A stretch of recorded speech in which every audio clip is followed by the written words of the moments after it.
आज की कहानी में मैं हमारी उस प्रॉब्लम के बारे में बात करूंगा जिसका नाम है लोगों की बेकार की बातों की परवाह करना। दोस्त, ये बात हमेशा याद रखो यार कि जब भी हम कुछ नया या दुनिया से अलग कुछ करने की कोशिश करते हैं तो लोग तो कुछ ना कुछ बोलेंगे ही ना यार। मैटर ये नहीं रखता कि लोग क्या बोलते हैं, मैटर ये रखता है कि हम लोगों की उन बातों पर अपना क्या रिएक्शन देते हैं।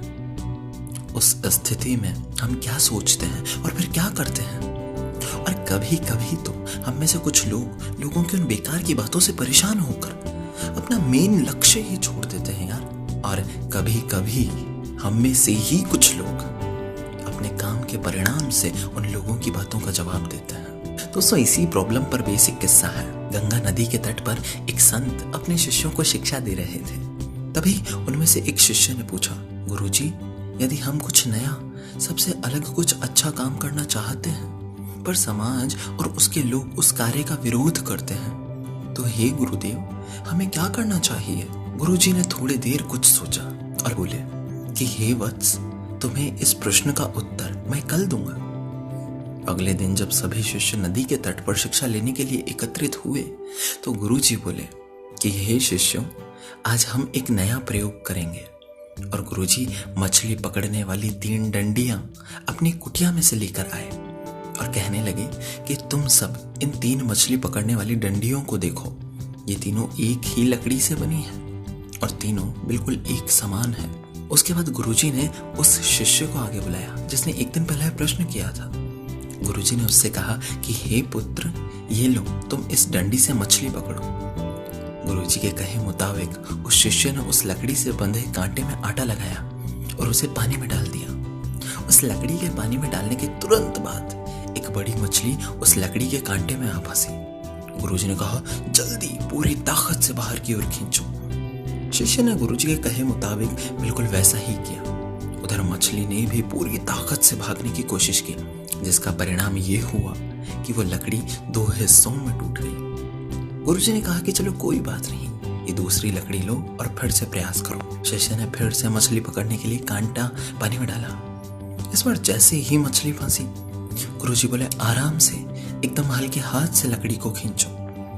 गुरुजी के कहे मुताबिक शिष्य ने बिल्कुल वैसा ही किया, पर मछली ने इतनी जोर से झटका दिया कि वो डंडी हाथ से छूट गई। गुरुजी ने कहा, ओहो, लगता है फिर से मछली बच निकली। चलो इस आखिरी लकड़ी से एक बार प्रयत्न करो। शिष्य ने गुरुजी के कहे मुताबिक फिर से वही किया। इस बार जैसे ही मछली फंसी, गुरुजी बोले, सावधान पुत्र, इस बार ना अधिक जोर लगाओ और ना कम जोर लगाओ। बस जितनी शक्ति से मछली खुद को अंदर की ओर खींचे, उतनी ही शक्ति से तुम डंडी को बाहर की ओर खींचो। कुछ ही देर में मछली थक जाएगी और तब तुम आसानी से उसे बाहर निकाल सकते हो। शिष्य ने बिल्कुल वैसा ही किया और इसके परिणाम स्वरूप वो मछली कांटे में फंस गई और उस शिष्य के पकड़ में आ गई। शायद आप उस शिष्य के प्रश्न और गुरुजी के प्रयोग का मतलब अब तो समझ ही गए होंगे यार। खैर, गुरुजी ने बोलना शुरू किया कि हे शिष्यों, ये मछलियां उस समाज के समान है जो आपके कुछ करने पर आपका विरोध करता है। यदि आप इनके खिलाफ अधिक शक्ति का प्रयोग करेंगे तो ये लोग आपको तोड़ देंगे। यदि आप कम शक्ति का प्रयोग करेंगे तो भी वे आपको और आपकी योजनाओं को नष्ट कर देंगे।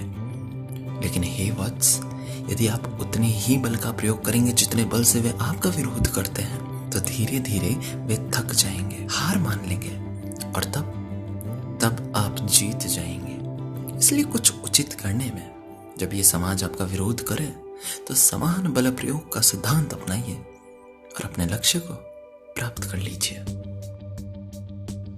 दोस्तों, अगर आपने ये कहानी पूरी सुनी है और अगर आप इस कहानी से इंस्पायर हुए हैं, और दोस्तों अगर आपके साथ भी ऐसा होता है कि जब भी आप कुछ नया या कुछ अलग करने की कोशिश करते हैं, लोग तरह तरह की बातें करने लगते हैं और लोगों की उन बातों से परेशान होकर या तो आप असफल हो जाते हैं, अपने लक्ष्य को छोड़ देते हैं, या फिर उनकी बेबाक बातों का जवाब अपने काम के परिणाम से देते हैं।